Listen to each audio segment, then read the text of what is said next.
Introducing Purple.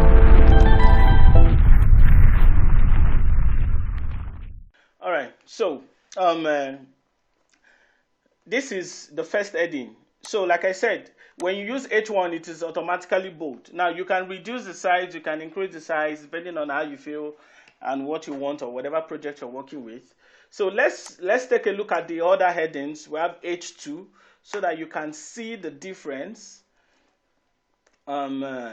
This is the second heading.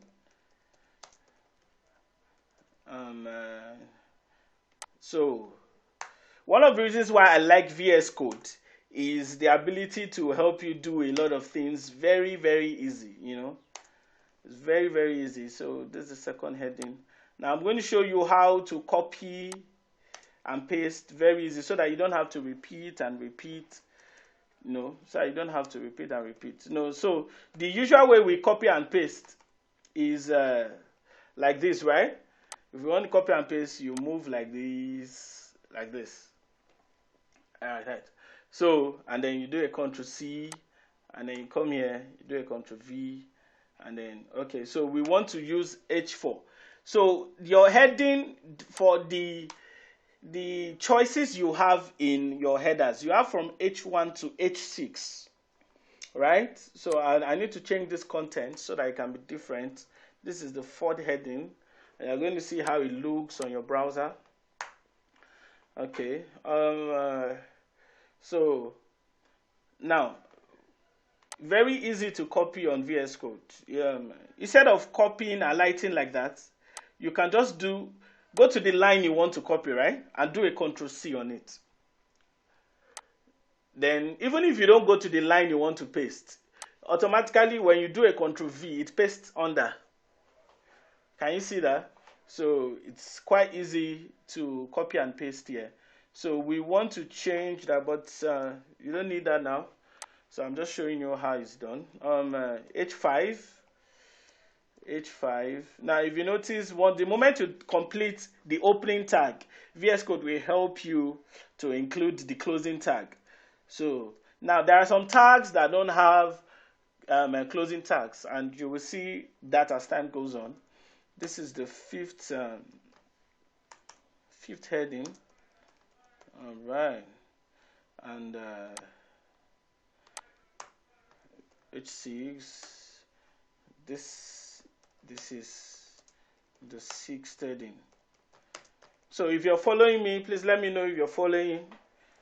So if you're done, you can save. You do a Ctrl S to save and go and refresh your browser. Go and refresh the browser. You have this. Now, if you notice, you can see the way it reduces in size, you know, reduces in size, and it is still bold. That's to show you that once you're using the header tag, it will automatically be bold. But you can make it to be a little bit less bold or a little bit much more bolder, you know, depending on what you do. All right. So let's just delete this, or let's just put a comment to this. This is just for us to see how. Okay, let's continue. Don't remove it. Let's continue. It's for us to see how the tags work. Okay, so that's the header tag. So you can put a comment up here showing this is the header tag. All right. Now, if you notice, the VS Code has helped you to complete the commenting. Then say this is the header tag. Right. This is the header tag. Okay. Now, some other tags that we will need to output, because if you look at the structure of a web page, let me just take you to any typical web page.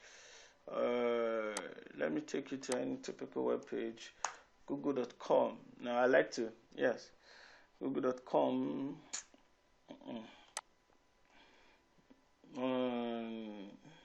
What should I? Okay, let's go to Wikipedia. Yeah, Wikipedia will have what we want. Okay. Yeah. Sorry, I'm typing Ronaldo, but I like Ronaldo. Okay, so I also want to show you, you know, So from here now, you can already, identify how some of these things were attributed on a web page. You understand? So it looks like this is a header, but if you notice, it is not as bold as our own, right? It's not as bold as our own. So that means that they did a little styling to it to reduce it and everything. So then, which brings us to the next tag we want to talk about. Now, if you notice all this plenty story that is here, Ronaldo is a Portuguese equivalent to the English Ronaldo, Now, so this is something you cannot use your header tag. Because if you look at the way this, that means your whole content is going to be bold, right? So, which introduces us to the next tag, which is the paragraph tag. It's called the paragraph tag. Okay. All right. The paragraph tag. And the paragraph tag does not have P1 or P2. It's just P. Are we together? It's just P. If we are together, let me know. Please, let me know if you can hear me. Yes. All right. So it's just P. Okay. So this is the paragraph tag. All right. This is the paragraph tag. So it might be a little bit, how would I put now? Not really making sense now. But when we want to work on a small project together, everything will make perfect sense.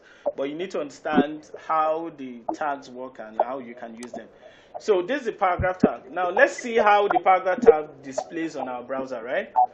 So you can save and now view on your browser. So when you refresh your browser, you're going to see that. Now you see the difference between the paragraph tag and the header. The paragraph tag is just like a normal text, right? It is not bold. It is not bold. And I think if I'm right, the font size is almost as the same thing with H4. Yes. I think it's around the same thing with H4, a little bit bigger than H4. And it should be the same thing, sure. All right. So, like I said, you can always change the sizes, the feel and everything. So let's just learn more about the tags. There are some other tags that we need to learn in HTML. These tags help you to output things on your web page. Do you understand? So there is the anchor tag. The anchor tag. The anchor tag is the tag used to display a link. A link. You know the way they send you something on your WhatsApp and you'll be like, okay, follow the link, and you're able to click the link. Now, if you notice for your header and your paragraph, if you hover your mouse on it, you can't click it, right? So the anchor tag is what makes text turn to a link. And all right. So this is how you denote the anchor tag. Yes, A, just A. It is not A1 or A2 or A3, just A. This is how you denote the anchor tag. So there are certain things that makes, for instance, ordinarily like this. Let's try to put something. Ordinarily like this, it's going to be a link, but when you click on it, it's not going to perform any action, which will lead us to the next thing we will talk about. Let's put something. Let's just put something here. Click here to register, right? This is usually what you see now. Click the link to register. Click the link to register. So when you save this and you preview in your browser, now you see it is just it's just looking like a text, right? It's just looking like a text. And that's because there are certain attributes that are required for it to work, which brings us to the next thing called attributes. Attributes in HTML. So what do we call attributes in HTML? We have not learned all the tags, but see, there are about, if I'm correct, even most developers don't use all the HTML tags. we have close to 1,000 HTML tags. Yes, 1,000. They are pretty much. So you just use the ones you need. Do you understand? So as time goes on, we will get to know more about it. There's still the tag for the image, different tags, but we'll get to know them as time goes on. But we need to talk about attributes, HTML attributes. So attributes provide additional information about elements. I've previously told you now that as you have this paragraph like this, you have the paragraph, you have the content, and you have the P. This is an HTML element. Do you understand? This is an HTML element. So now, in this element, in this tag here, we can set attributes for it. So attributes just gives us more information about the element. Attributes just gives us more information about the element, and they have a mode in which they come. And you're going to Mr. Larry, please can you mute your mic? Thank you.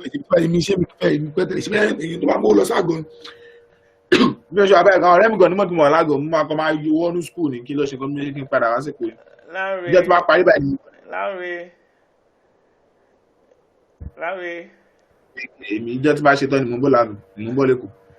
Okay, I'm not sure he knows that his mic is on. Okay, ma. All right. Okay, so let's just continue.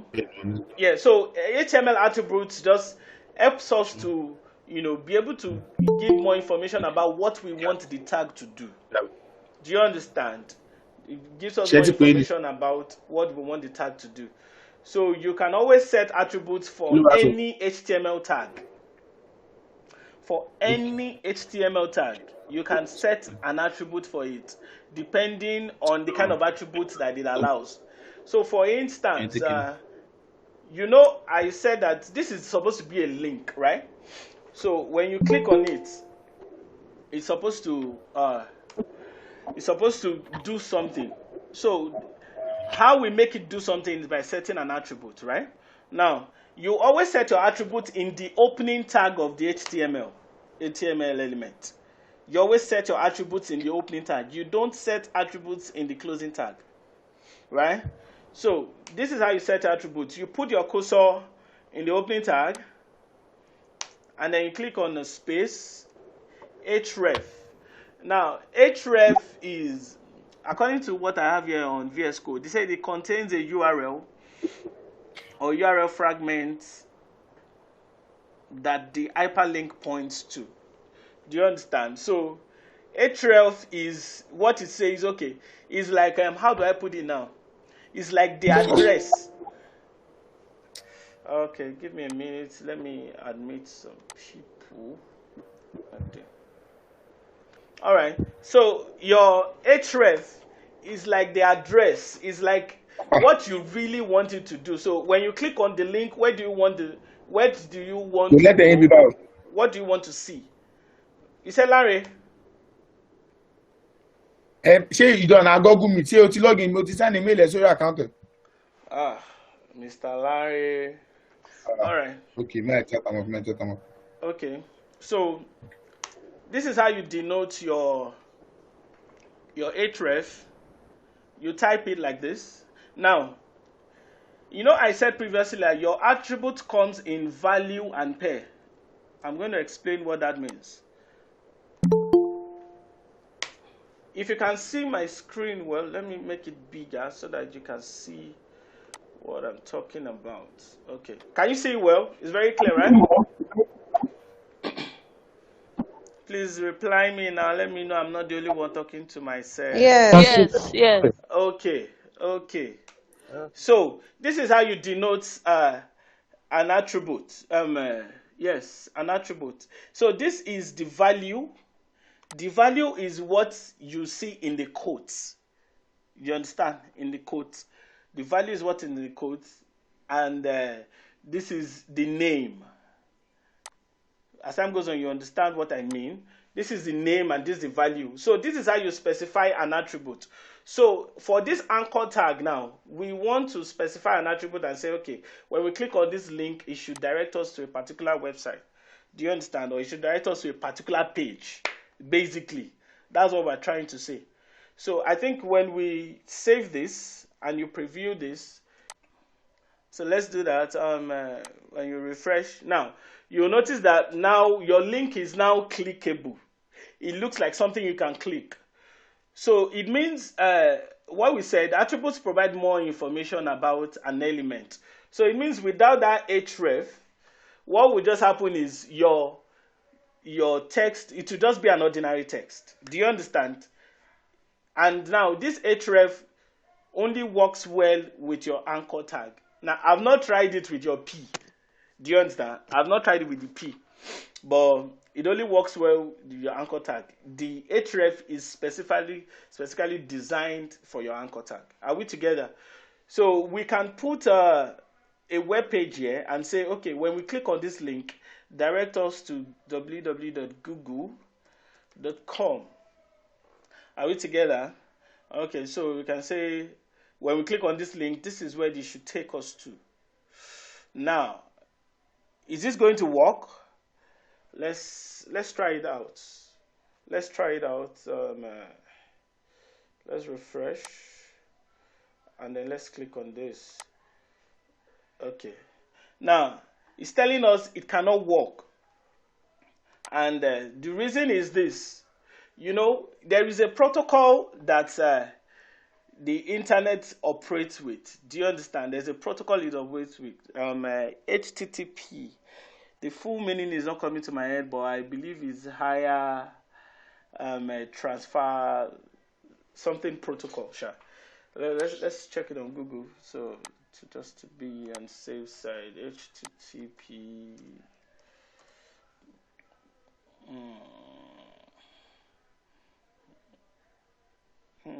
What's going on?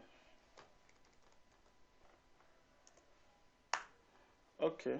All right. Hypertext Transfer Protocol. So that's the protocol with which HTML uses to understand web pages. Do you understand? So what it needed here was for us to put this. HTTP://. Do you understand?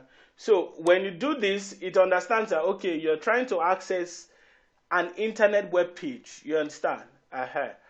You're trying to access a web page, and then it will obey your protocol. So this is how you set an attribute. So now we'll be able to set attributes for different tags.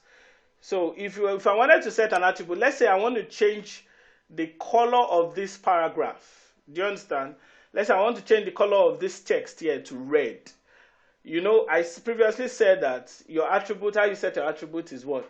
Your name and your value, right? So if I wanted to change the color to red, there is a way to set the attribute. Now, in HTML, there's what we call HTML styles. HTML styles.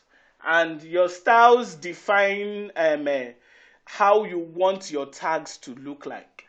Do you understand? They define how you want your tags to look like. So before I continue, let's just check this out. When you refresh this, okay. So it's responding now. So now you see that when you click on this link, it takes you to the web page that you have defined it to be. Okay. How many people are following us so far? If you're following us and you're doing what we've been doing, can I see your screen? You can share your screen. Let me see. I'd like to know if you're following. So, all right. So now we want to understand HTML style. We want to understand HTML style, and you will see more of the attributes. This is just a basic way to show attributes. Do you understand? We can't dwell so much on attributes, and there's still time to do other things. So let's understand HTML style and how it works. Like I said, HTML style is just used to show how you style your text, basically. How your text is styled. So there are properties to it. You have the color, you can set background color, you can set the color of the text, you can set the font size, can set the family. There's what we call font family, you know, in your what's it called, Microsoft Word. There's the name for it that you set the font, you know, the font style. I think in Microsoft Word it's called font style, but in web development here it's called font family. So you set the font family and different things. So I'm going to show you how it works. Now there are 3 ways to show your HTML styles. Are we together? There's 3 ways. The first way is so let me just type it let me make it look like a comment. 3 HTML, let me use a capital letter, 3 HTML styles. Just give me a minute. Alright.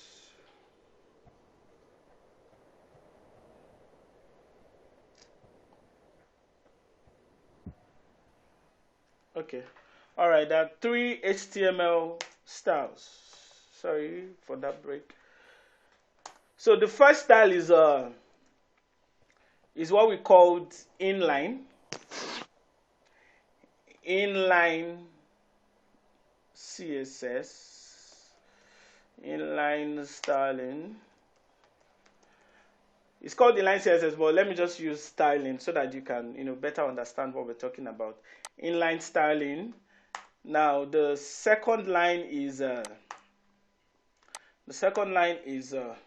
internal styling. We're going to see the differences between these 3 as we continue. Internal styling, and then the third one is external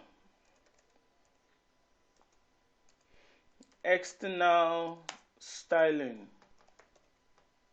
Okay, all right, so these are the 3 HTML styles that we have: inline, internal, and external. So basically, what does inline mean? Inline means that I can style my HTML content or my HTML elements in the same line that I have my HTML element, like this. So I can come here and style this. This is what it means for it to be inline. There is no other bigger explanation than that. Do you understand? So I can style it like this. Now, internal styling means that I can use the style tag. There's almost a tag for everything in HTML. You remember when I said that we can also put our style in the head section, right? So I can come here and do this. So let me put here, let me put a comment. Like I said before, comments will really help you to understand your code better. Sometimes when you learn something and you don't put a comment, you might forget that particular line. So when you put a comment, you always remember what that line means. So this is how we denote HTML styling.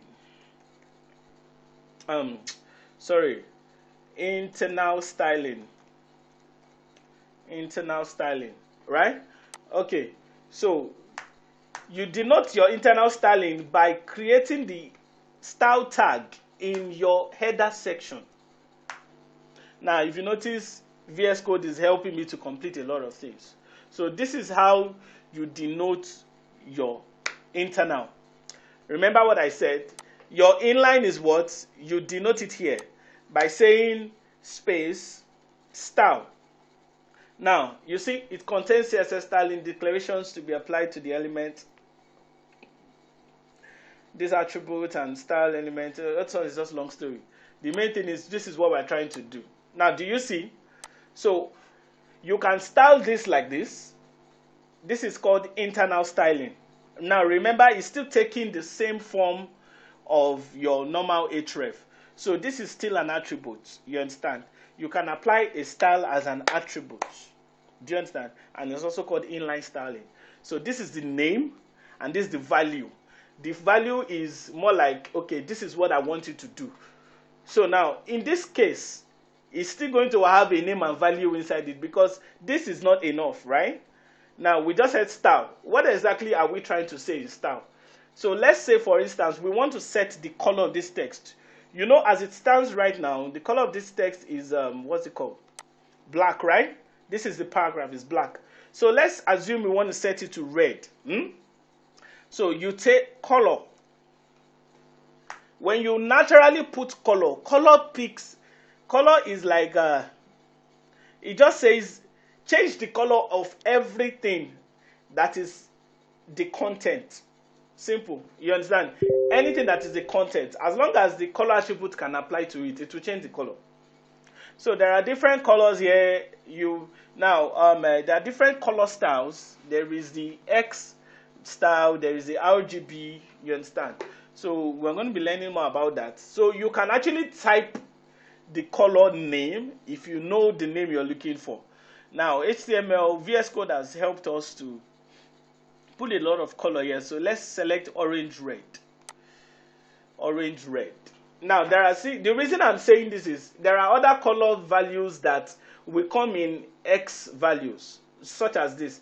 For instance, now, if you hover over the color, you're going to see the color palette. This is what you call a color palette, right? So when you can change your color to these, you see the way I'm moving around it. You can change it. Please, I hope you are doing what I'm doing. Please, I hope you are doing what I'm doing. So you can change the color, and then now, ordinarily, when you preview this on your browser, the color of this text is going to change from black, the default color, to this red here. So let's see and refresh. Now, you notice that, let me see. All right. Okay, can you see it? So this is the paragraph. You notice that this is the paragraph is now color red. Now, if you notice something, you will see that the link we have has a default color of purple. Now, and that's because automatically in HTML, the moment you have clicked on a link before, it has a default styling to change the color to purple to show you that you have clicked on the link before. So you will normally see this when you do a Google search, when you have clicked on a particular link before, probably you're trying to solve a problem and you click on a particular link before. But when you do another Google search, it's going to show you that, okay, this particular link, you've clicked it before. That way. So it's defined by HTML. Of course, we can always set it to do something different. And I will show you how that works just in a moment. So this is inline styling, right? Now, let's try to understand internal styling. The last one we will explain is the external styling. That might not be for today. You understand? That might not be for today. So how does external styling work? How does it work? Now,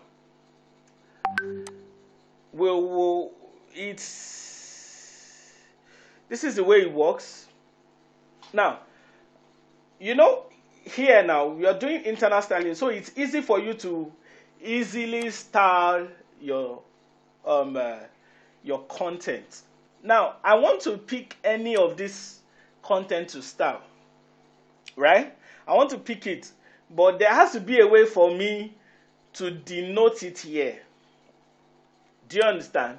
There has to be a way for me to denote it and say, okay, this is what I want to style.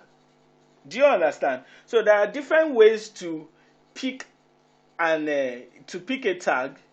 To pick a content and style it. So you can pick a content by picking the tag.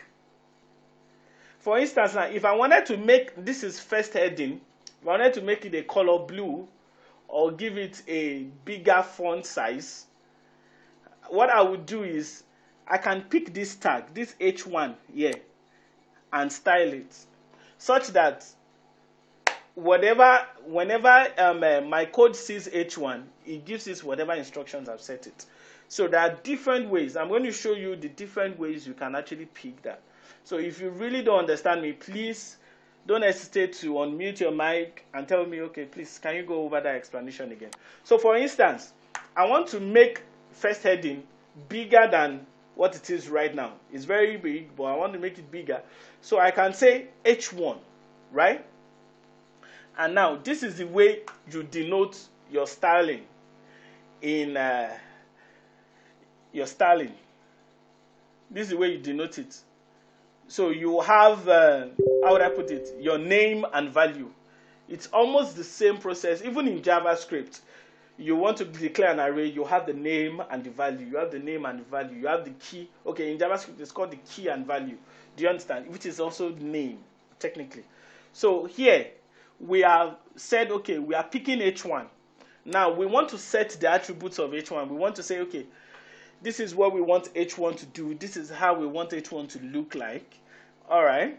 Are we together? Please give me a reply if we're together. Yes. Okay.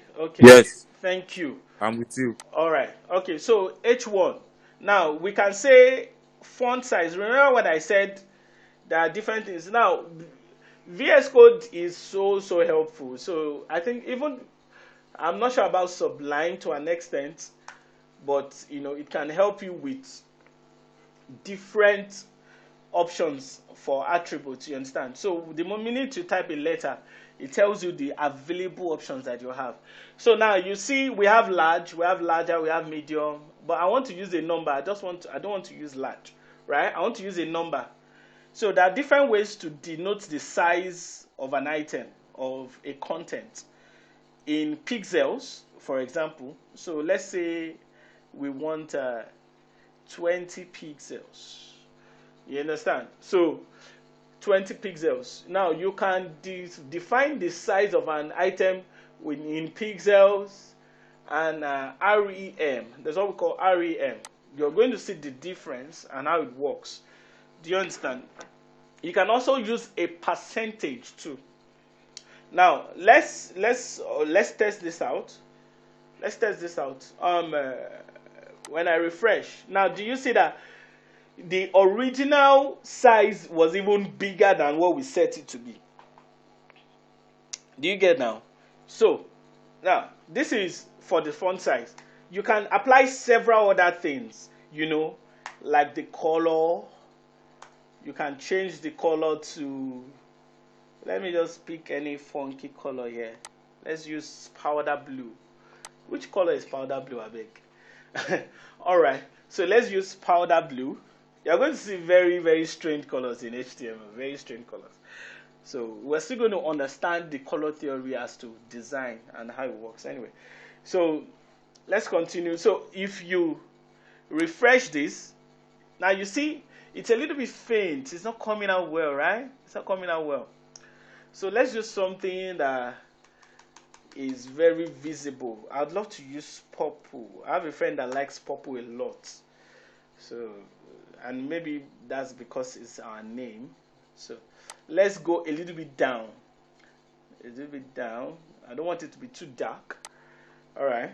So when you refresh this, it's almost like black, right? It's almost like black. Let's go up then. All right. So now we are able to set the color and what the font size. So this is one way to pick H1, right? To pick this content here. This is one way. Now there are other ways by which you can pick this content, and I'm going to show you how you can pick it other ways. So there is what we call the classes and the ID, using classes and ID in HTML, using classes and ID. So you can give your content a class, right? You can give your content a class and you can give it an ID. Now, one of the disadvantages of using this H1 as it is like this is, it's not only here I'm going to have H1.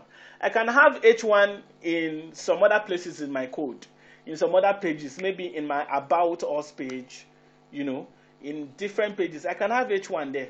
So if I pick it like this, what that means is this is going to apply it to every content that has H1, which is very bad. It's a very bad, how would I put it, styling. Do you understand? you know, because the H1 is a parent tag. So it means anything that has H1, it will pick it and give it that color. Do you get me now? So it's not really advisable to do this. I'm just showing you in case of where you have only this kind of instance. So the best way is to give it a class or to give it an ID. So you do that in the opening tag. You give the class in the opening tag, you give the ID in the opening tag. So when you put your space in the opening tag, you type class. Immediately HTML or VS Code understands what you're trying to do. And when you click enter, you also have the same format. If you notice, you have the name and the value. The name and the value. So you can set a class and give the name of the class. So now, one rule in naming is this. Try as much as possible when you're naming to make sure the name coincides with what you're trying to do so that you are not confused. Because sometimes when you have a big project, you might have to be tracing your class up and down. Where is this one coming from? Where is this one coming from? So, but when your class names are named after whatever it is you're doing, it simplifies things for you. So, for instance, we're trying to style the second heading, right? We're trying to style the second heading. So, we can say second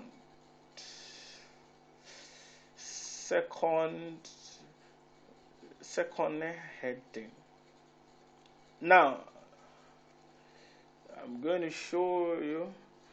So like this, we can put this like this, second heading. So you know that anywhere you see this class, you know you are talking to the second heading. Now, this is one of the very cool way and the professional way of styling. Do you understand? You give it a class, and then you pick the class. Now, so how do you pick the class? How do you pick the class? Very simple. Remember the name here, right? So to pick a class, the accepted way in HTML is you start with a dot, a full stop, or a dot, however you like it. You know, you start with a dot, and then you say second heading.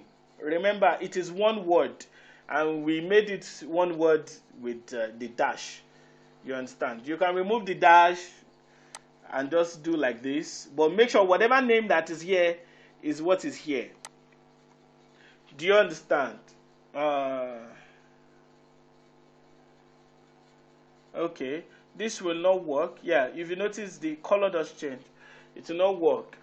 So it will not work because your class doesn't support that kind of naming. You understand? So this way, okay, second ending. All right. So you notice for everything we do in your style, you open a curly brace. This is called a curly brace. Curly brace. It should be on your keyboard. For those using a phone, it should be on your keyboard. So for instance now, what else can we do to this second heading? Can somebody suggest what should we do to the second heading? What kind of styling can we do to second heading? Somebody suggest something. What can we change about it? There are plenty things. Okay, let's change the font family. It's like I'm the only one talking to myself. It's not fair. If we should be nice now. Let's try text decoration. Text decoration. Okay, good. So somebody said we should try text decoration. All right. So you notice once you type text, it gives you everything that you have to text. There's text align, text transform. You'll see how this goes. So text decoration. Now, there are several things. You can give it a color. You can give it. There are several other properties with this text decoration. There's something I'm looking. Okay, look at it here. So you have dashed, you have dotted, you have line through, you have overline. You have solid. So let's try this line through and see how it looks, right? Now, so we save this and then we preview on our browser. Sorry, I have too many web pages open. All right. So when you, now do you see what it's doing? So now some of you have come across, what's it called?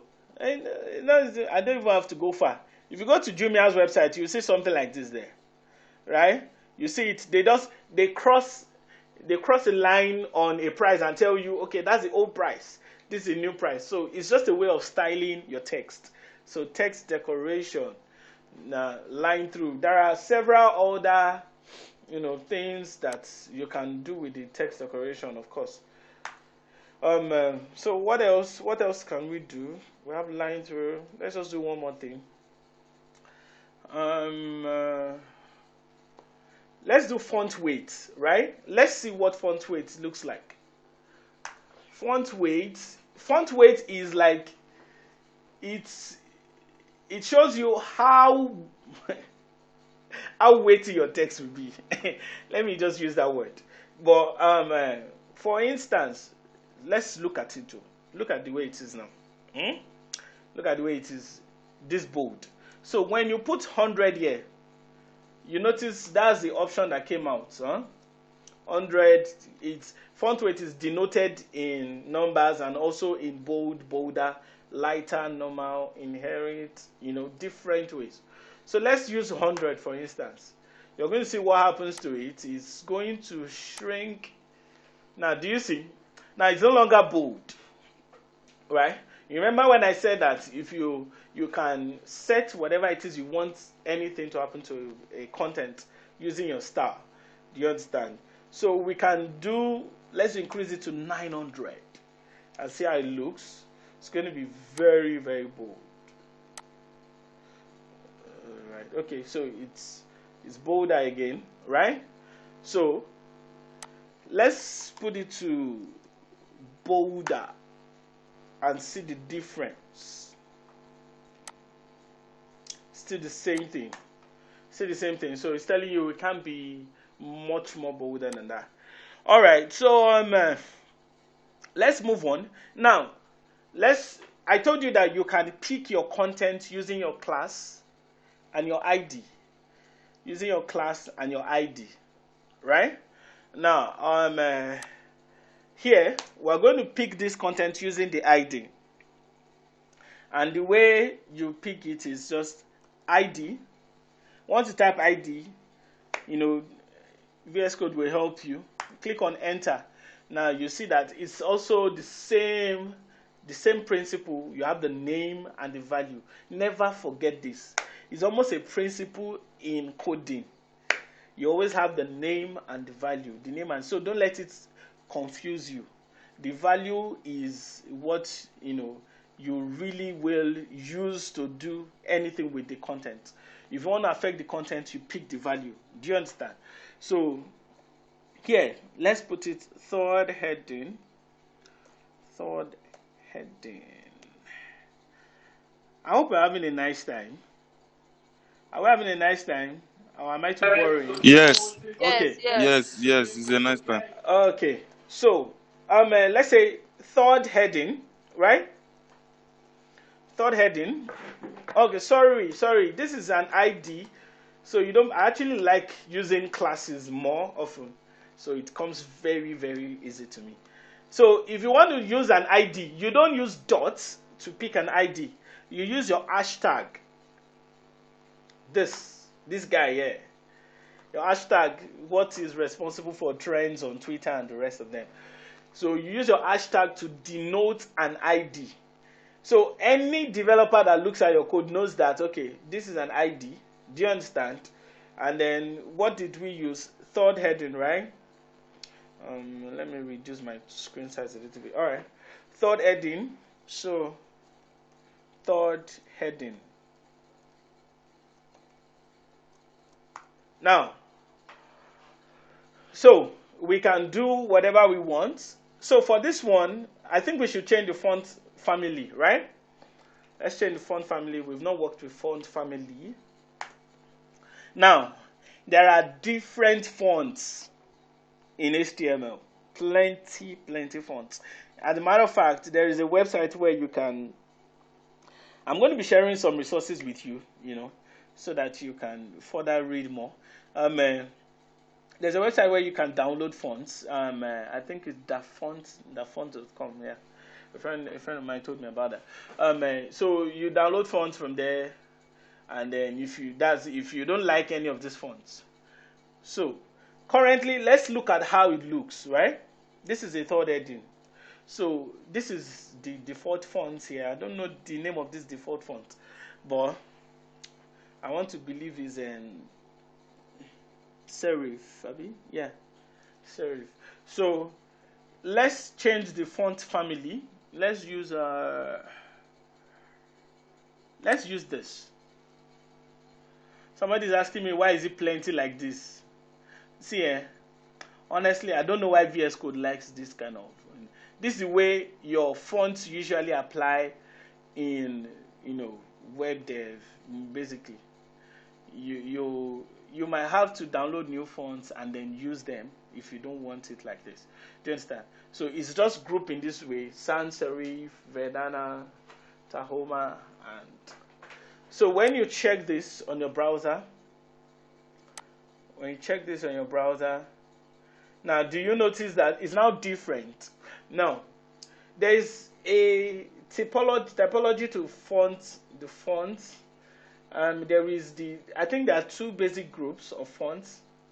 This is not a design class, but let me just mention that there is sans serif and there is serif, right? So let me just denote that up here.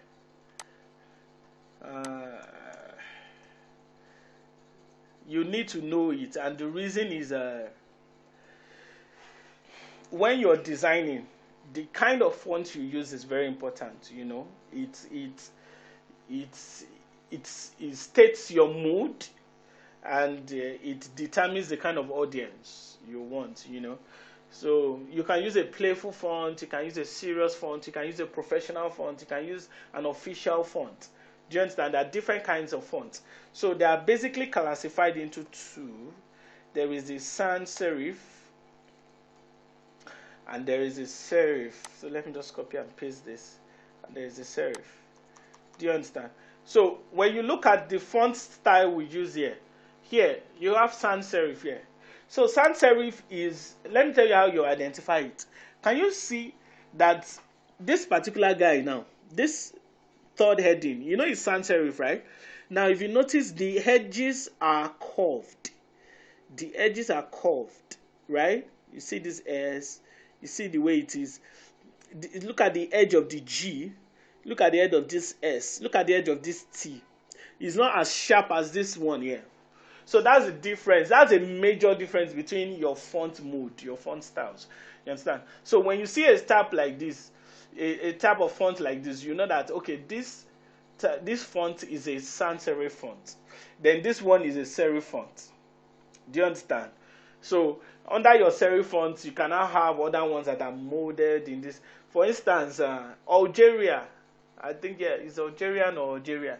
In Microsoft Word is a serif font. You understand? Because of the way it's designed, there are so many cut edges everywhere. Look at the F. When you look at the F here, it's a curved edge, and then look at the F here, it's very sharp. You understand? So that's just by the way, Sha. All right. So we have set the font family. Another thing we can set is what else? What else can we set? Let's see. We can put what other attributes can we set? Font display. Let's do. Okay. So let's do text align. All right. Text align, right? Now, so you can put it to text align, center, justify, left, right, depending. So let's do center, right? So what that means is when you refresh your page, it's going to come to the center. Can you see? It's going to come to the center. So right. So now we've learned how to use our class. We've learned how to use the ID. This is basically how you do them. So no matter how long your code will run, this is basically how it works. So let me just give me a second. All right. So let's do this one. This last one here. The fourth heading. Let's give it a class. Right? I like classes. I'm sorry. So let's give. I like using class instead. I don't know why. I just prefer it. Fourth class. And there's something I want to show you. Fourth class. So if I wanted to pick this fourth class here, I'm going to use the dot, right? I'm going to use the dot, fourth class, and I'm going to say, what's the next thing? This is the fourth heading. So let's do something. Let's set a background color. Yes, we have not actually used anything background. So let's set the background color of the fourth class and see how it looks. I like red because I want it to show well. I want you to see it from your other end there. So when we go back and preview, now do you see? Your background color takes the full width. So as time goes on, you will learn how we can use width, height to style and then give it a very nice styling. Do you understand? All right. So, yes, background color is red, and then so now if you notice on the so that our text can come out well, we can change the color of this text. This fourth heading, we can change the color to white so that white on red looks very nice, right? So let's make it look nice. Let's do color. Remember what I said? There's a difference between color and background color. So background color just goes to the background. Color picks, it changes the color of any content you pick. Any content it affects. For instance, now I can have a very big container that has several contents inside. Like all those biography of celebrities and the rest. They can put everything in one big container and give it a class biography. Once I pick that class biography and I give it color white, it will change the whole color of the text, no matter how plenty it is, to change it to white. Do you understand? All right. So let's preview this. Let's preview this, and then you see. Now this is looking nice. This is looking sweet. So we can do more. So this is looking nice, and this is looking sweet. So the next thing, now we've been able to understand the structure of an HTML page. We've been able to understand how an HTML page is structured and how it works. The head section, you know that in your head section you usually have the title and your style. Now in the body section you have your content, the main content you want to output. And I said it before that in heaven and on earth, anywhere you are, it is the same structure for an HTML page. Do you understand? It's the same structure.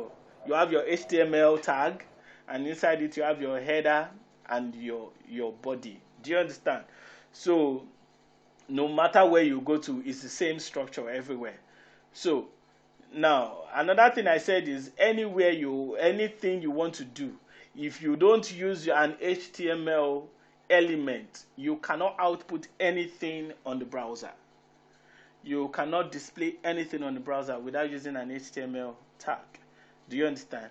So HTML tag is what helps us to put things out there. Now, so these are examples of HTML elements. An HTML element it contains an opening tag, your content, and your closing tag. So this is your HTML. I'm just giving a roundup for us. So your opening tag, your content, and your closing tag. That's your HTML elements. Now, I further said that we can also, have, or there are several tags that are close to, In fact, I think there are even more than 1,000. We can use a Google search to check that out. So time will not permit us to learn all the tags. What I mean, to first of all learn them before we start using them. So we're going to learn them and use them at the same time. So that way we can kill time and do much more. So this is the header tag. This is the P tag. This is the anchor tag. Now the anchor tag is very different from other tags because that's what specifies a link. You understand? That's how you denote a link. And I previously said that if you remove this guy, this attribute here, this is what we call attribute. If you remove him, this is just going to be a plain text. So what sets it apart is, so when you go back to our first class and you refresh, you notice it's just a plain text. You can't click it. Click to register. You see, it's highlighting instead of clicking. So, but when you put it back, you put this attribute back, and then you refresh, you're able to click.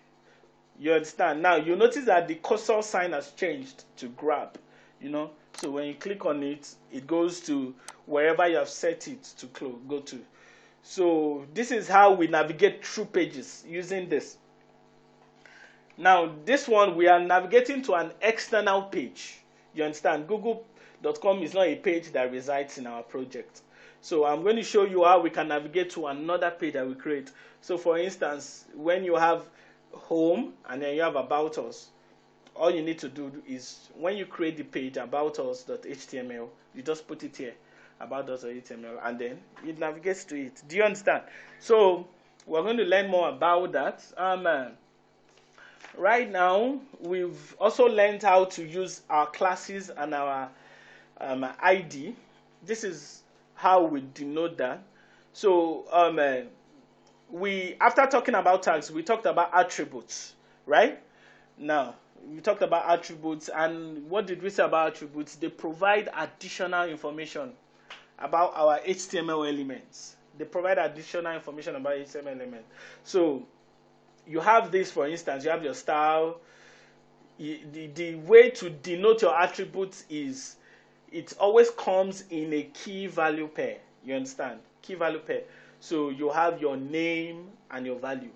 No, so key is just another word for name. You understand? In this case. So you have your name and your value. So in this case, you have your name and values. In this case, you have values here. So you have your name and value here. In this place too, you have your name and value. So this is how you denote an attribute. So if we want to give much more detail about a content, we give it an attribute. Now in this case, we gave this P tag, the paragraph tag, an attribute of style, right? Now if we said something about styling, we can style in three different ways. We have the inline styling, we have the internal, and we have the external. I have not talked about the external yet. We will do that in a minute. Internal styling, inline styling is what you do within the content of your HTML, like this. Now, if you see, there's a difference between this and that. This is clean. This is not really clean. This looks much more arranged and clean. Do you understand? So this is your inline styling. This one is for more or less like, let me call it sharp styling. If you want to do a sharp style, you do it here and then you're good to go. But it's not really good for best practices. You understand? So now we also have internal styling. This is how you denote your internal styling. You create the style tag in your head section. The head section. Now, the head section. That's where you create the style tag. So you open the style tag and you close it with a /star. And then you can now pick whatever attribute you have set in it. In this case, we use classes, we use second heading, and then we said if you want to pick your class, you do .second heading, right? And then you give it whatever attribute you want, however you want it to look, however you're feeling, whatever audience you're trying to appeal to. For instance, if you're appealing to small children, then you know you'll be using some cool, very playful fonts, not just sans serif or serif fonts. You'll be using very, very playful fonts. That's why I said the fonts on your browser can be limited. So you might go online, go to dafont.com, download fonts, and then use them in your code. All right. So the next thing we want to do right now is this 1041. I'd love to do a simple project with us so far so that it can cover the basics of everything we have done, right? The basics of everything we have done. How does that sound? Sounds nice. Sounds nice. Okay. All right. So we're going to create a new document. I want us to create a new document so that we can start from scratch, right? So we're going to create a new document. So if you're on your VS Code or Sublime, or you're on your phone, create a new file. On your laptop, you can just do a Control N. Control N.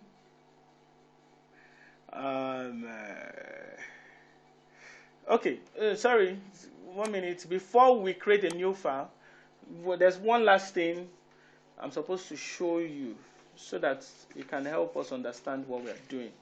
So there are some other basic tags that we need to learn, which is how do we display an image, right? How do we display an image on a browser? Yes. All right, so we've learned how to display links. Let's learn how to display an image on the browser. So there is what we call the img tag. Now remember when I said that there are some tags that don't have a closing tag, right? img is one of them. Once you click enter, you notice that's all. This is the way the img tag works, basically.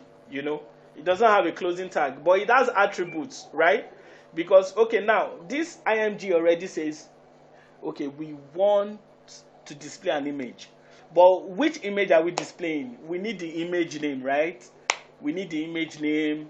We need some attributes about the image. Remember what we said about attributes. Attributes helps us provide additional information about elements. So this is an element, and now we want to set some attributes to it. So you press space, right? Now, for your img, there is the source attributes. Source attributes. SOURCE. All right, so let me put a comment here so you better understand what I'm saying. This is how we denote, how we display an image on the browser. Okay, so we know that this line is talking about that. All right, let's shift it up a little bit.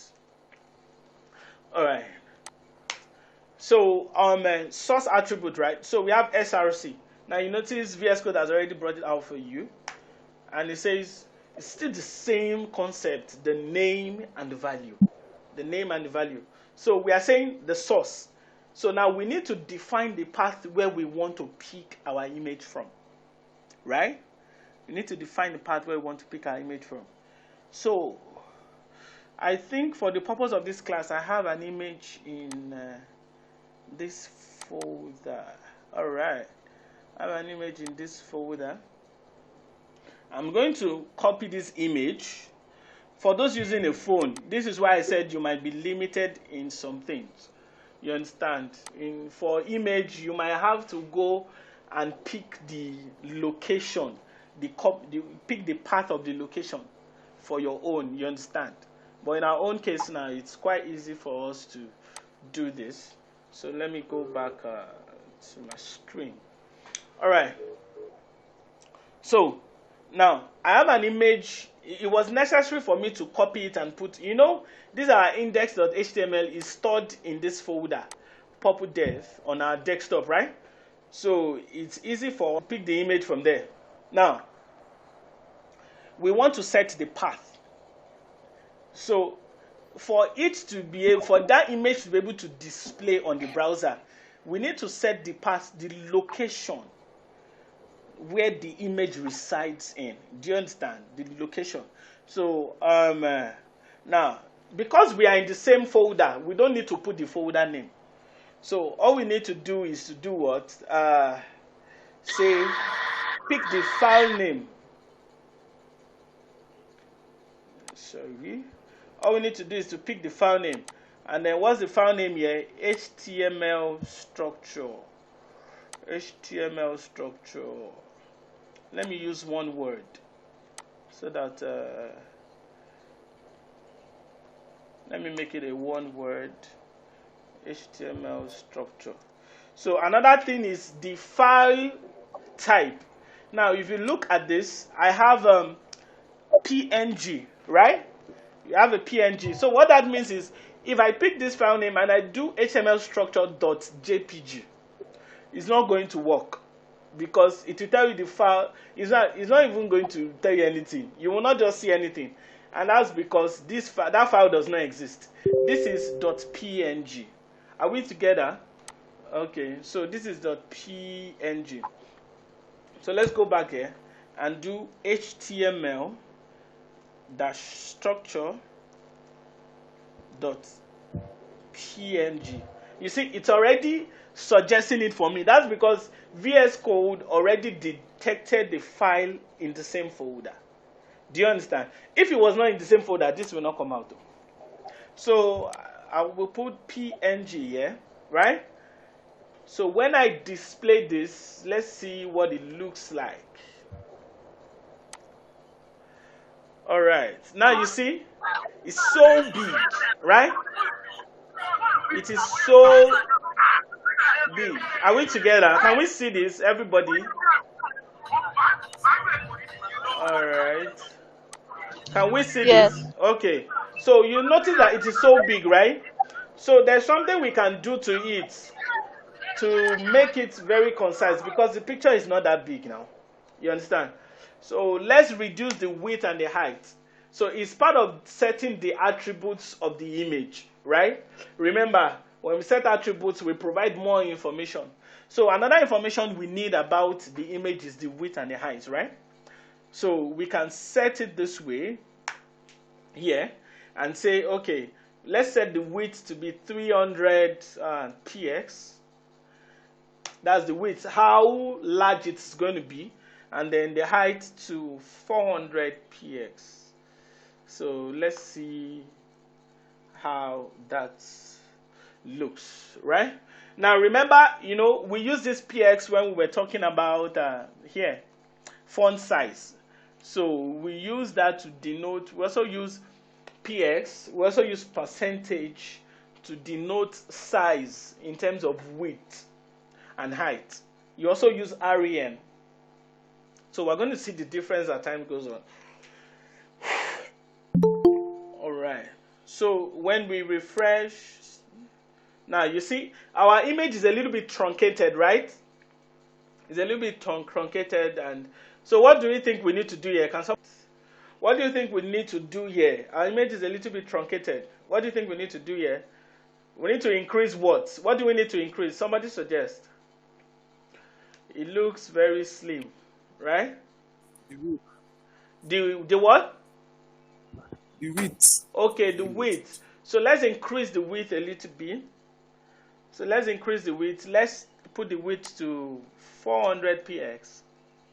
And let's see how it looks. All right. It's looking a little bit more better, but it's still slim. So let's put it to 500 px. All right. This is better. This is better. Okay. So now you can still increase it accordingly. You can still reduce it accordingly. It looks quite big. I want us to be able to see it at a glance. I don't want us to scroll. So let's reduce the width to 250 and then the height to 150. Now, because if you notice, when we wanted to get a good picture, the width had to be bigger than the height, right? So let's do it like this and see how it looks. Now, you see? Okay, so this is much more, the smaller and a little bit concise, but the width is too much. It's too much. So let's make the width 200. Now, yeah. So now we have our image this way, and if you notice, it's automatically being center aligned, right? Why is it automatically in the center? That's the way the img tag works. I don't know why it's not even supposed to be in the center. What did we put in the center before? Text align center. Okay, third heading. All right. So now these are basic things we need to do with the image, right? So as time goes on, we get to know more. So let's quickly move to the project so that the next 1 hour we use it to complete the project, and we'll do a little bit of assignments, and then we'll talk about the next class. Now let me just quickly go over what we did. We started with the simple structure of an HTML page, and we said that this is the way an HTML page is structured. Using this image here, you have your HTML tag, your closing and your opening tag, and then in your HTML you have the header and the body. So now when we look at our page here, in your head section you have the title of the page, which is what we can see displayed on our screens here. The title of the page, our first class. So if you notice, that's what we typed here. So the next thing we can also put in our head is the style. So we'll come to explain that later. In the body we have the content, the main things we want to display. And we established that anywhere around the world, whether you are in planet Earth or in Mars, if you want to display a web page, the only way is to use an HTML tag to display it. Do you understand? So if you don't use an HTML tag, you will not get anything on your web page. Now, and we further talked about the tags of an HTML, the tags with which we use to display. So we have the header tag, which is this. These are our headers. We have the first heading, second heading, third heading, and fourth heading. So we only did this to show you the different sizes in the headings and how you can use them, right? Now, we also have the paragraph tag, which is just what is used for your normal text. So when you are reading all those stories on Instablog or on Wikipedia, they are denoted using the normal paragraph tag. Then the next thing is you have your anchor tag. Your anchor tag is how you denote a link. Your anchor tag is how you denote the link. So this way, and we said you have your opening A tag and your closing A tag. Now, if this is not here, if you don't have this, just let's say you want to write this just like the way you have your P tag, it is not going to work. It is not going to show as a link, because what makes it a link is the href attribute. Your reference. This is href here, hyper reference. Do you understand? That's what makes it a link. Are we together? So the link, what this does is when you click on this guy on your web page, it goes to this place. This is like a location. Do you understand? It's like a location. So you know when you're using your Google map and you type Ijedodo or you type Lekki VI, you type it, right? And then it shows you something. It shows you a location that is close to where you want to go to. And then you click on it. So what displays is this. Behind it, what it does is this guy here. You understand? So this is the location. So we also talked about this format called an attribute, right? An attribute is what helps us to provide more information about an HTML element. We already said an HTML element has the opening tag, the closing tag, and a content. So this is an HTML element like this. Do you understand? So Now, for you to better understand how HTML element works, we give them attributes. So your attribute comes in a format called the name and the value. Name and value. So in this case, this is an attribute, this is an attribute, this is an attribute, this is an attribute, this is an attribute. The name here is href, the value is www.google.com. The name here is the style, and in this case we have a nested value here. You know, in this case now we have just one value. Here we have nested values. We still have another name and value that is serving as a value to style. Alright, so the same thing here. Alright, now, so we've been able to understand how the basic things we need to know about the web page. So we're going to use this to create what we call a tribute page. A tribute page, right? A tribute page. So a tribute page, so let's say we want to give a tribute to somebody. Let's who should we give a tribute to? Let's give a tribute to somebody that has died. Let's use Nelson Mandela, right?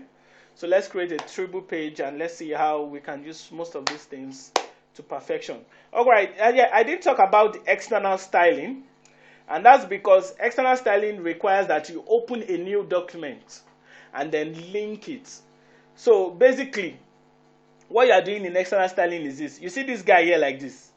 This style here, you are going to carry it, cut it, open a new document, paste it there, and then link the file to this your HTML page. That's all. That is all external styling. So the best method of practice as a professional web developer is external styling. You understand? You don't want to have too many codes. Now, if you notice, we have not basically typed anything, and we're already having close to 100 lines of code. You know, these are, you know, your lines of code. You understand? So, so that you don't have too much work in one page. There's what we call modular programming. You arrange your work in modules. So we're going to really see more of that. All right, so let's create a new file now. This is 11 o'clock. Hopefully we can finish this by 12. It's 10:58 rather. All right, so create a new file. Please follow me. I would love to see your screens. I would love to see your screen as we continue. So follow, save it as a tribute.html.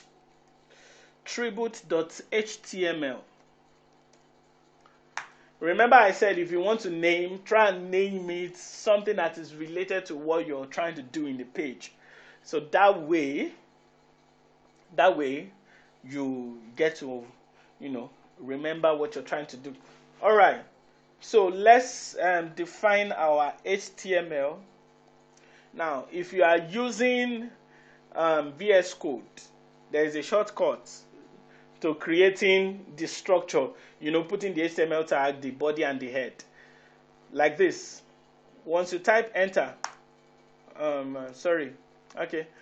without the angle bracket, you remove the angle bracket, just put the exclamation mark, right? Now, do you see? So VS Code is already telling you, once you click enter on the exclamation mark, it's going to set everything for you. I always want to make things easy for web developers, you know. I don't have to stress you that much. All right. So you notice that you have your, don't mind all these guys here. We'll talk about them later. Your initial scale and all those things. They're not very important. What is more important is you have your head, right? So let's do a little formatting. If you're using VS Code, you can do what I'm doing. Just highlight it and press backspace. You'll be able to move it this way. Just backspace, so don't press enter. If you press enter, it will disappear. Can you see? Alright. So I just like it to be formatted properly. So let's change the title. Now, if you notice, it gave us a title document. So let's give it a title, Tribute to Mandela. Or do you have another person in mind? Do you want to suggest someone else? Somebody talk. Who should we do a tribute to? Mandela is okay now. Mandela is okay. All right. So, tribute to Mandela. All right. So let's have a little space, just a little space here. Let's have a little space. So let's do a tribute page. Now, all right. So are we together? Should I continue? Should I continue? Yes. Okay. All right. So the next thing we want to do is how will our tribute page look like, right? Part of your work as a developer is to come up with a visual design. A visual design, you want to have a visualization of what you want to design with codes first. So sometimes you might have a rough sketch, sometimes you might use some apps to design it. So what I have in mind is just to have something like his name, the name of the tribute up in the center, and then we have a little text. We have a little text, and then we have his picture on it. We have his picture just below it. I think that works fine. That works fine. All right. So let's see. Let's see how it works. So if we want to put his name, right, we can use the H1 because we want it to be bold. Right? We want it to be bold. So we can say Nelson Mandela. Nelson Mandela, right? Now, what year did he die? I can't really remember his date of birth, but it's necessary that we get important details. So let's quickly check Google. Nelson Mandela, so that we can 1994 to 1999. 1990 what? He died 2013. He was born 1918, July 18. Good. Okay. 19. 18. Okay. So the reason I'm asking is so that we can put it under his name. You've seen all those tribute pages now where they want to put the name of the man and then just a small text under it. You have the date of birth, the year of birth, and the year of death. 1990, Yeah. 19 what, sir? 18. 18. Okay. Yeah. 1918 to 2013. 20. Yeah. Good. All right. So this is going to look like? Let's see how it looks, right? Let's see how it looks. So you go to your page. Let's open tribute.html. All right. Can you see this? It's looking nice, Abi? Yeah. Looking Yes, nice. sir. So the next thing we want to do is to give it a little text. So there is a tag called the HR. So like I said, we're going to be learning about new tags as we continue the project. Don't worry about that. So when you see it, don't be like, it did not teach us this one before, and now I'm teaching you. All right. So the HR tag. So we want to use the HR tag. It's called horizontal rule. Right? Horizontal rule. I'm just giving it that name. I'm not sure that's what the people that designed it made it to be. But the HR element represents a paragraph level thematic break. So it's just going to give it a break. You understand? So you have this. Can you see the line? So you have that. Now, so let's put some little text here, right? All right. So open your P tag. And let's type something. Should we type or we should copy something biography about him online? Let's copy something about him online. We should copy something online, Abi. Yeah. Do we have everybody's suggestion to do that? Let's copy something online. Okay, so let's go. For those that cannot copy, let's just, okay.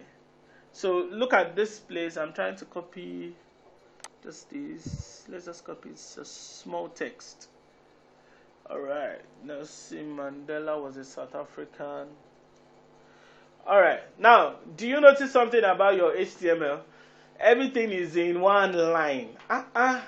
You know, your VS Code rather. Everything is in one line. So you can, of course, break it now, and you're going to see how it looks on the system. You can break it. Let's break it this way. Just press enter. Just press enter. Just press enter. Now you have it like this. This is not necessarily the way it's going to display. I can guarantee you. So when you save this and view, this is the way it's going to display. Can you see? This is the way it's going to display. Now we're going to learn more about how we can make it much more compact in the evening. That's when we'll be talking about CSS. So how we can use divs to make it much more compact and much more fine. But let's do this. So I think we can set an attribute for this. Let's give this a class, right? Let's give it a class. Since we've learned how to use class, right? Let's give it a class. What class should we give it? Tribute text, right? I think tribute text is okay. If we are doing, am I too fast? Should I slow down? Is anybody there? A little bit. Okay, I should slow down a little bit. All right. So let's give this a class. Give it a class tribute text. Give it a class tribute text. And the reason we want to do this is so that we can, if you notice the way it is now, it's so broad, it's filling everywhere. You understand? We want to put it in the center and make it a little bit compact. Let's see how we can do that without doing the proper div and everything. It should work. Okay. All right. So we waited for a while. So let's pick the class tribute text, right? Tribute text. Now it doesn't really matter how you name and. Oh, sorry. Now if you notice, it's just white, right? It's not giving me the color that it's supposed to give me here. When you look at this style, you understand? It's not giving me the same color, and that's because I did not create the style tag. So I'm going to cut this. I did not create the style tag. So for any time you want to design, please, you want to style, always ensure it is within your style tag if you are doing internal CSS. Now if you notice, I'm not doing inline because it's not clean, it's not fresh. Do you understand? It's not fresh at all. So I'm doing internal CSS. Alright, so the next thing we want to do is to put that guy. Now you see that it has picked the color. So what do we want to do first? Let's see if we can set the width. Excuse me, sir. Yes. I have a question. Go ahead. So concerning the class, when you are naming the class, Yes. if you put a space instead of this little dash, Yeah, it doesn't recognize and you try. Okay, so you're not supposed to make any spaces between them. Yes. The thing is, now you see the way the classes work. You can have multiple classes. How do I mean? For instance, now I can still give this another class name. Do you get? I can still give it tribute txt. Do you get? Tributes. I can still give it tributes. You can have multiple classes. So if once you put a space, it identifies only this as a class. Okay. Yeah. So that's how it works. So it's if you do this, it's going to see it as one word. Do you understand? Okay. So once you put a space, it just sees in multiple classes. So classes help you can have multiple classes. You are going to see how multiple classes work when we start working with Bootstrap tomorrow. You're going to see how you're going to see how multiple classes work, because Bootstrap uses its own class, but you need to also do a little styling to what Bootstrap has given you. So what you do is you give it your own class and then you pick. You don't use Bootstrap classes. Do you understand? Okay. All right. Yes, sir. So let's continue. Now I want to reduce how the thing is spreading on the web page. Do you get? So let's see if this width attribute will work, right? Let's give it 600 px. You know, we've used the width attribute for the image, so you know, you already have an idea of what 500 px is like. So if we do this,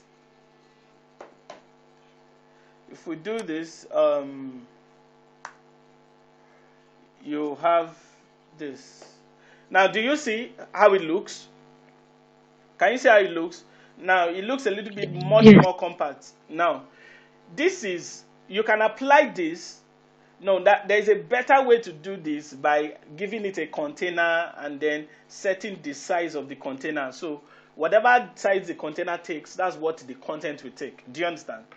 But because we have not gotten to that stage yet, we will do this. We will just work like this. All right. So the next thing we want to do is, if you notice, our text is not, it's not clean, right? You look at this line here; they are not on the same line, unlike this left. So it's left aligned. Let me put it that way. It is left aligned, but we want to justify it, right? So that's where text align comes in, right? Remember, we use text align for center. So let's do justify. Okay. All right. No, let's do center first. Let's do center first because I want it to be in the center. Let's do center first. Okay, it's not going to move to the center. I know why. Because we're supposed to move it as an object, right? But we have not gotten to that stage. So how do we do it?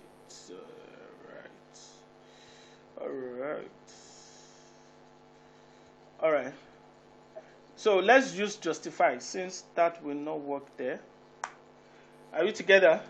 So justify so that it can be, evenly. Now we need to move it to the center. We need to move it to the center, right? How do we move it to the center? So let's come here and give it a style. Inline text line center. No. Sorry. All right. Why is not moving to the center? Okay.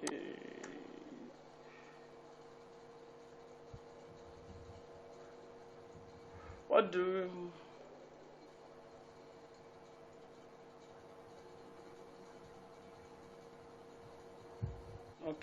Okay.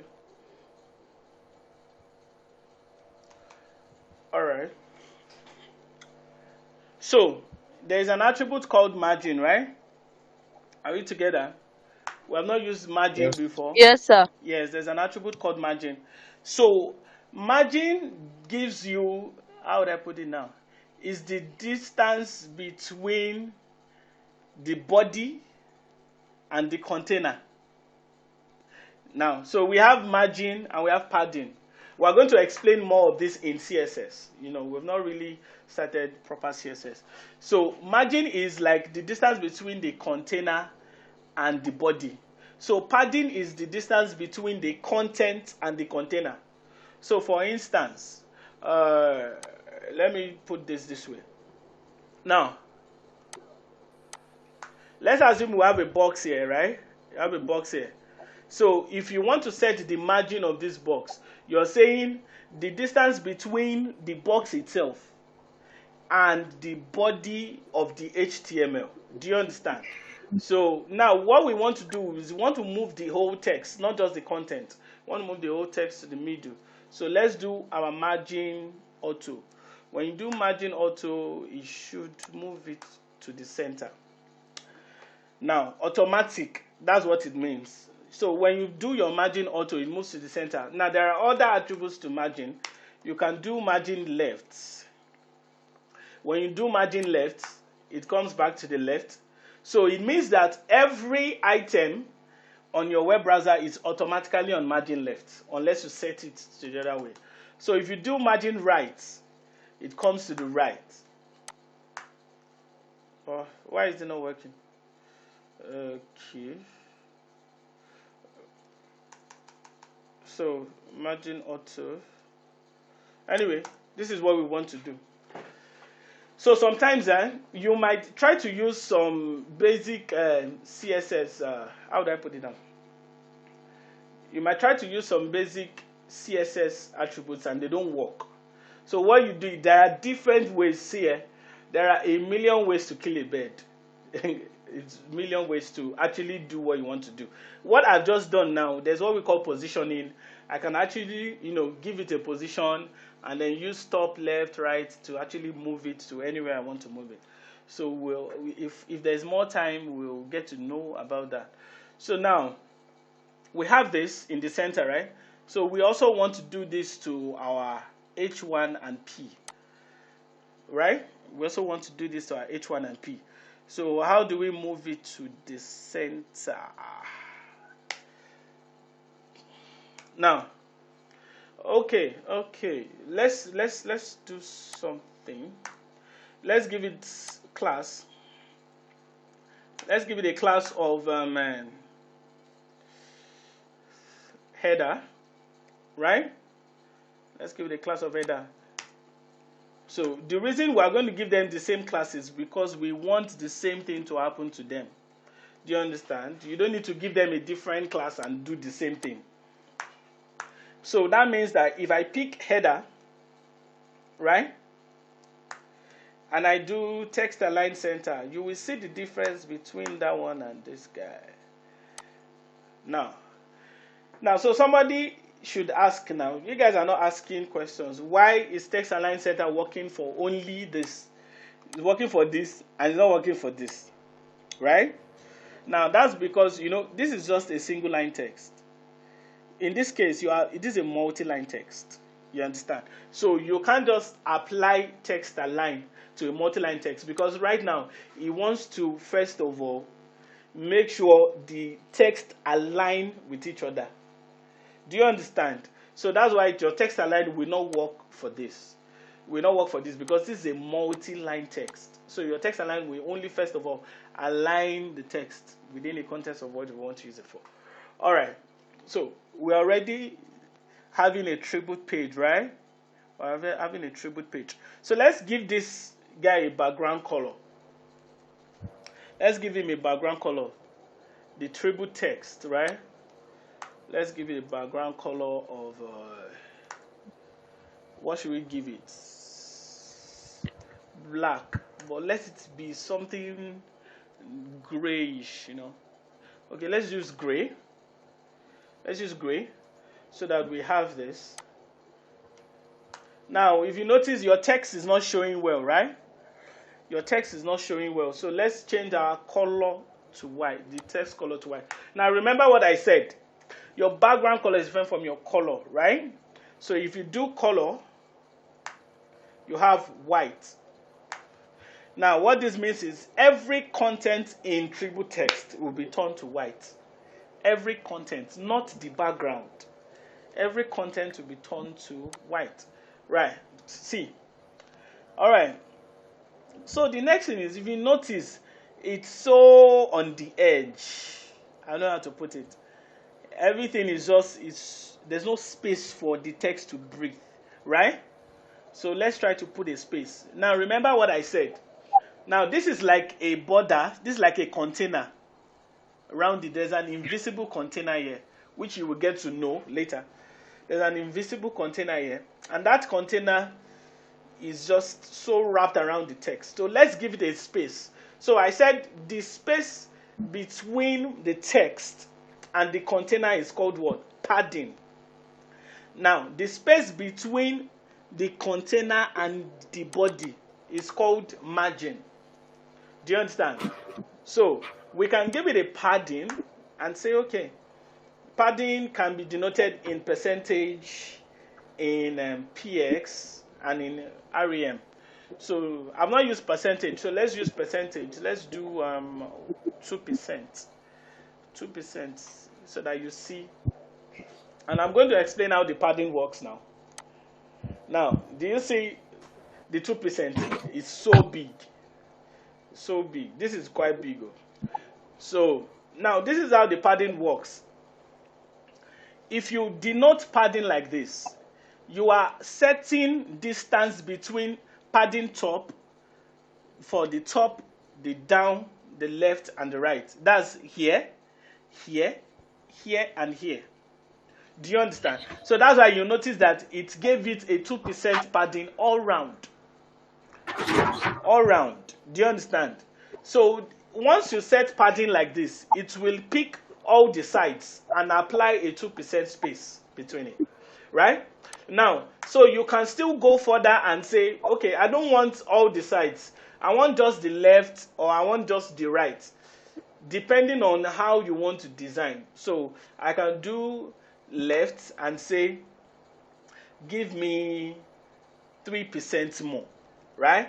So you will see how that shows. So you see it's going to be a little bit bigger than that. So I can make it 10% so that you can see it very, very obvious. Now you see, now it makes it right aligned. Let me just put it that word, you understand? So you can actually set the kind of padding you want, whether padding left, or if you change this to padding right, the same thing happens. The same thing, you see, it goes back to the right. You understand me now? So it's very, very, very flexible. You can do it the way you want and everything. So I think the padding is okay that way, right? So let's change the font size. Let's change the font size. It's not looking sweet like this. Is it looking sweet? It's not looking sweet. Let's change the font size, and the font size. So I'm going to use REM because we've learned how to use PX, right? Let me use REM so that you can see the difference. So if I use 2 REM, that's all. Just 2 REM, and see how it looks. You see, very big. Very big, right? And this is too big. So let's reduce it a little bit. So let's use 1.5. You can actually use a decimal. So this way. Now, I think this is looking better. But there's something missing, right? Am I too fast? Should I slow down? Yes. Oh, sorry. Okay. So far, this is what we have typed. We have set the padding. We have set the font size. We have set the color, we have set the background color. So this is the padding. Remember I said, so you also have padding top and padding bottom. Yes, you can set it whatever distance you want from the top. You can use percentage, you can use PX. If percentage is too large for you, you can use PX. If PX is too small, you can use REM, depending on how you want it. All right. So sorry for being too fast. All right. So I think 1.5 is okay. But I was saying there's something missing. We need to be, the text is still jam-packed, right? So let's give it a little bit more space. More space. There are some other things you can do with the text. I think this is line spacing. Is it line height or line spacing? Line height, okay. Let's take line height. Alright. So let's give it a line height of 3% and let's see how it looks. So let's give it 2%. Let's give the line height of 2%. Alright. So, alright. Now, do you notice what is happening here? It is jam-packed together. So, that means it's too small. Right?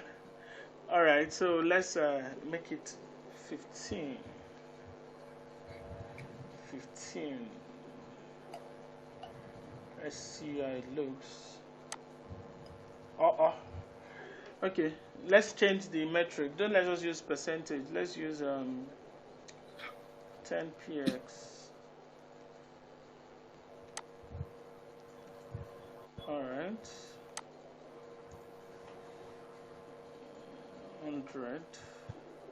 Okay. All right. So we can give it a line height of 50px. When you give it a line height of 50px, this is what you have. Now, do you see now that there's more space? There's more space, right? There's more space, so I'll give you some time to copy, to type this if you're typing. So there's more space for the space to breathe. So one of the principles of design is in your text, you make sure that it is legible. It is legible. People can see what you're typing. Whatever font size or font style, font family you want to use, it must be legible. The goal of what you are doing is to inform people. That should be the primary. The secondary is okay, how you want to do that. The primary thing is you want to inform them of something. So you must make sure that whatever style, font style, everything you want to do, your text must be readable and legible enough for people to read. So we can do this. Are we finished typing? Are we finished? Yes. Typing? All right. Okay. So now what's remaining is the picture, Abi. We want to put the picture. We want to put the picture. So let's search for a Mandela picture online now. So one of the ways how you can pick demo pictures is through Google. Google is unlimited when it comes to that. All right. So the kind of picture you pick is very important. Do you understand? It's very, very important. Do you want to pick a picture in landscape or in portrait? Very important. So that by the time you want to display it, you don't truncate the picture. Now, you can see that some of these pictures, for instance, this is in portrait. This is in landscape. This is portrait. This portrait, this is landscape. So it's very important that you use the width and the height appropriately.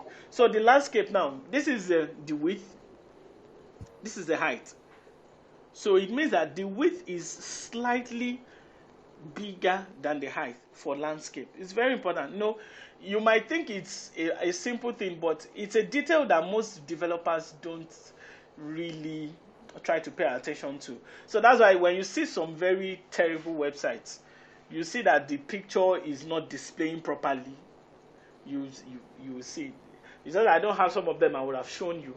These pictures are not displaying properly. They just put it anyhow there. It shouldn't be. So let's use this. This is very nice for a tribute. All right. So I'm going to save this picture. I'm going to save it. I'm going to download it. If you're using your phone or a laptop, please do the same. I'm going to try to download it on the same picture, Mandela. So I just gave it a name, Mandela. All right, so we're back. Okay.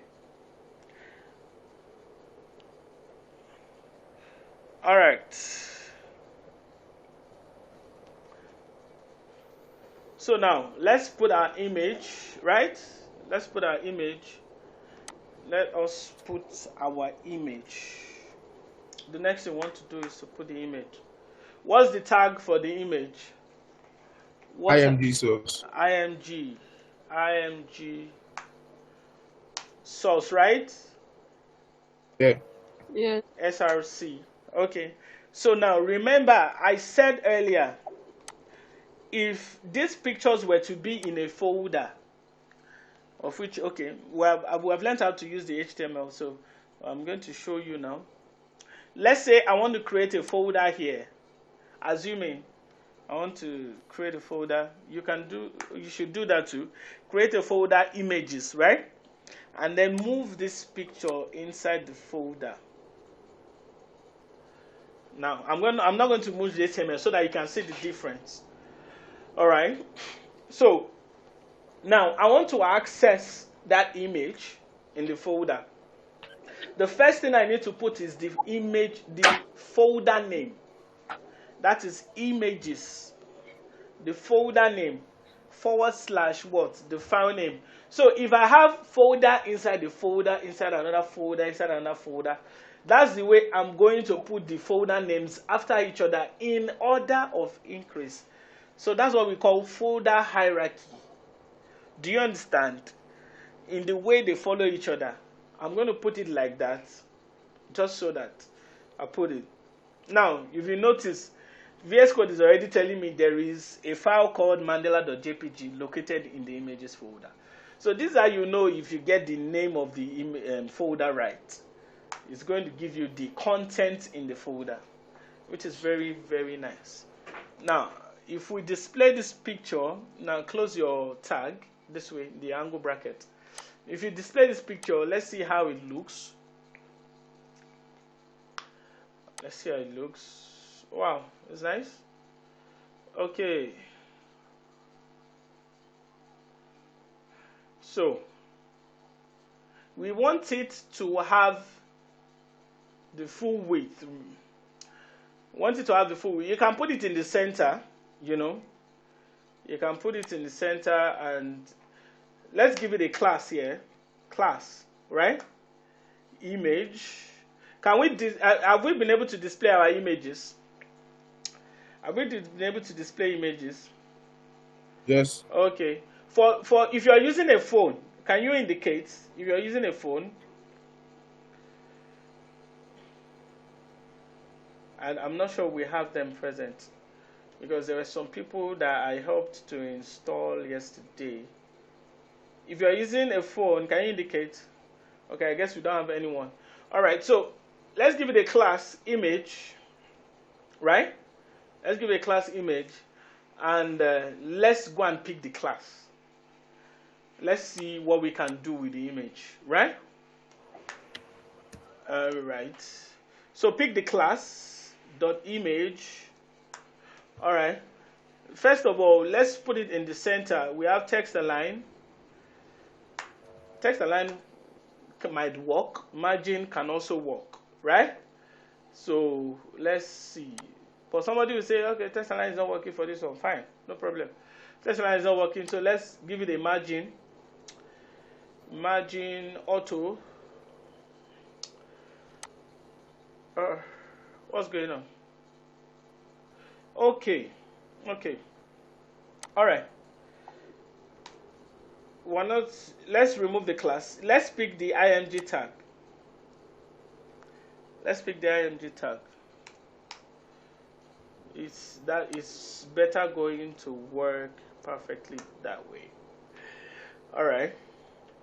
So margin auto. What's going on? Why that does not want to move? Okay. Because of the size of our picture, let us try to reduce their size. Let's reduce the size. Let's do the height, right? Let's reduce the height to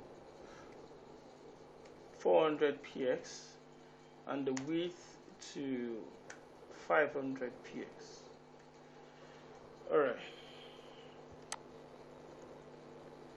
All right, so it's looking truncated, right? Looking truncated. All right, so let's increase it. What are we increasing now? The width, right? Yeah. Yes, the width. All right, this is looking better. Okay. So why is it not moving to the middle? Why? So sometimes when you're trying to work with some HTML, in fact, when you're working generally, you will have bugs. This is one of it. So we have applied text align, it's not moving. We have applied margin, it's not moving. Why? All right. Does anybody know why? Hannah, do you know why? Why is it not moving? I don't really have an idea. Okay. All right. ING tag. Let me try something. Text align something. Okay.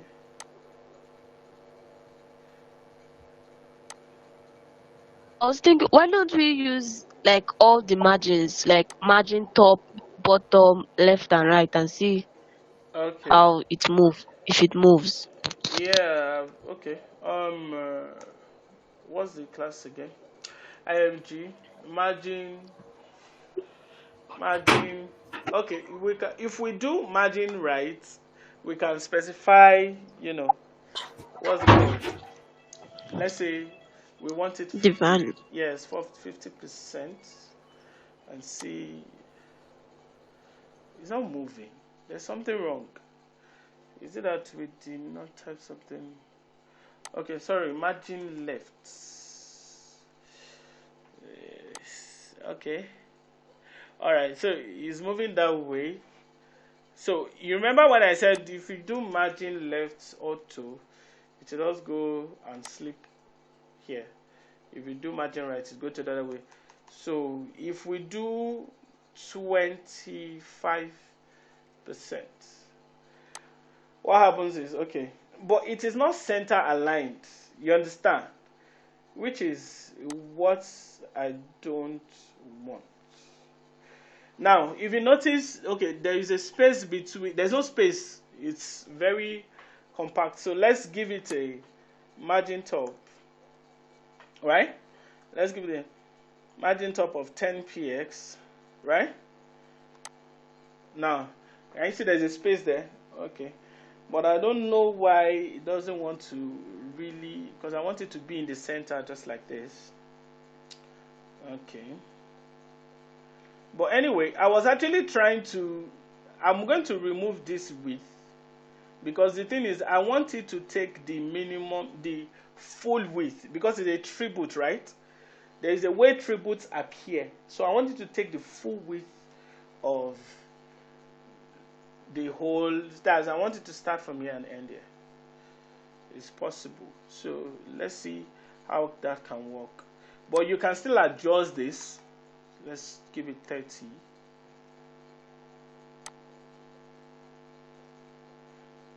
Give it 30. So it's in the middle now. Do you understand? But I want to use a property called minimum width. 100%. There's a property called minimum width and maximum width. So when you use it, now, do you see how it looks? Do you see how it looks? So when you use minimum width, that's if you want something to actually fill the screen of where it is occupying, you use minimum width. But now it's truncating our picture, so that means we need to increase the height, right? So let's increase the height of the, let's remove this one. So you can do minimum width this way. Can do minimum width this way. So it fills the screen. Because of the purpose of what we are doing, what we want to do is a tribute page. And the picture should fill the screen. That's what we want. So that's why we're using minimum width 100%. So let's increase the height to about 600, right? And let's see, Yes, sir. let's see how it looks now. Okay, it's still a little bit truncated. 700. Okay. All right. I think this is better now, right? Okay. Now, We have 20 minutes left. There's something I want to show you. I have 20 minutes left. How do I do this? How do I do this? Now, I would love for the text to display on the image. Right? Is it possible? I need answers. Is it possible? Yeah. It should be. Yeah, it should be. So I would love for the text to display on the image. But it is only possible when we understand positioning.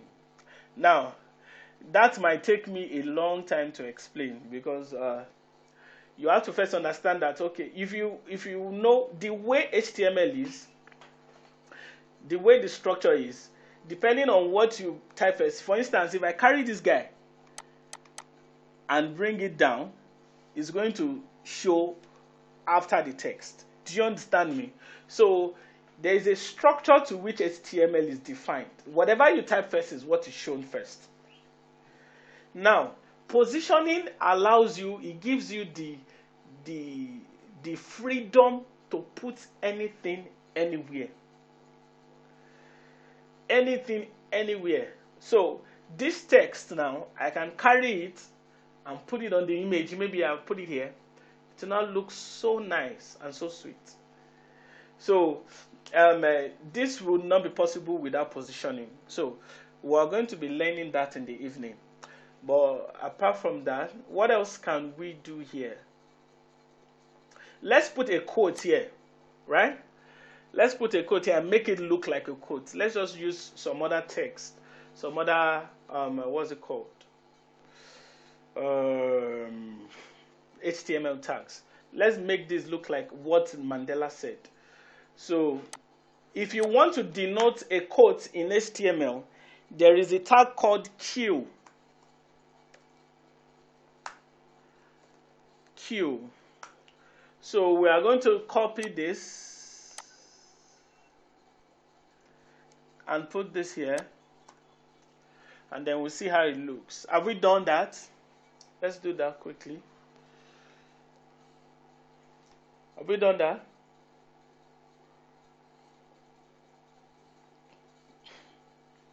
I'm waiting. If you've done it, please just let me know.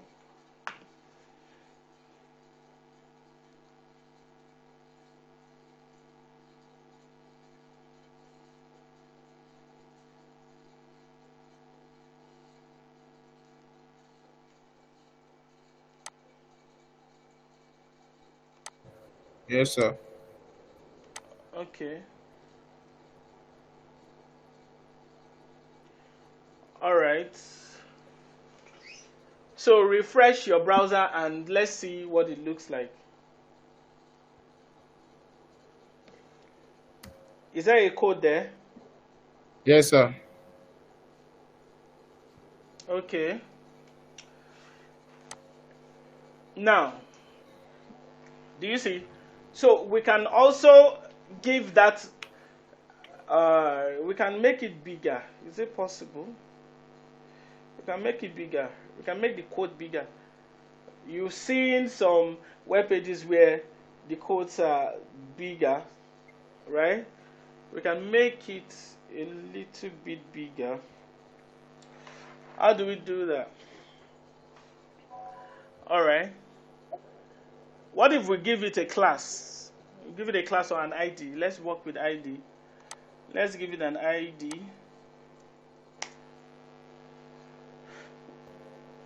Excuse me. ID.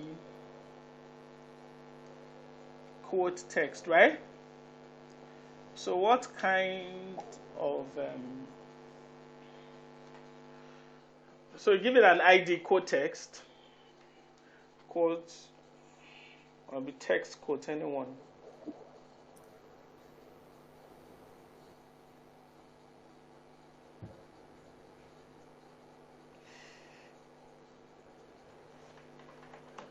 All right. Give it an ID quote text. Remember how we pick IDs, right? Hashtag, Yes. quote, dash text, Okay. All right. So let me try this font. I've not particularly used this particular tag. I don't use it regularly. So let me just try this and see. REM font size, if it will work for it. Okay, it's picking everything. Oh, sure you can see. So it's not working. I want the quote alone to be bigger, but it's picking everything in the quote, which is not what we want. So we're going to remove it. All right. So do we have questions? Do we have questions or whatever it is you would like us to try before we finish the class for today? Do we have questions? Okay, so give the image. I thought we gave it a margin top, right? It's no longer there. No. Okay, so give it the image a margin top. Margin top of 20 px. Give the image a margin top of 20 px. So there's a space, there's a little space between this and that.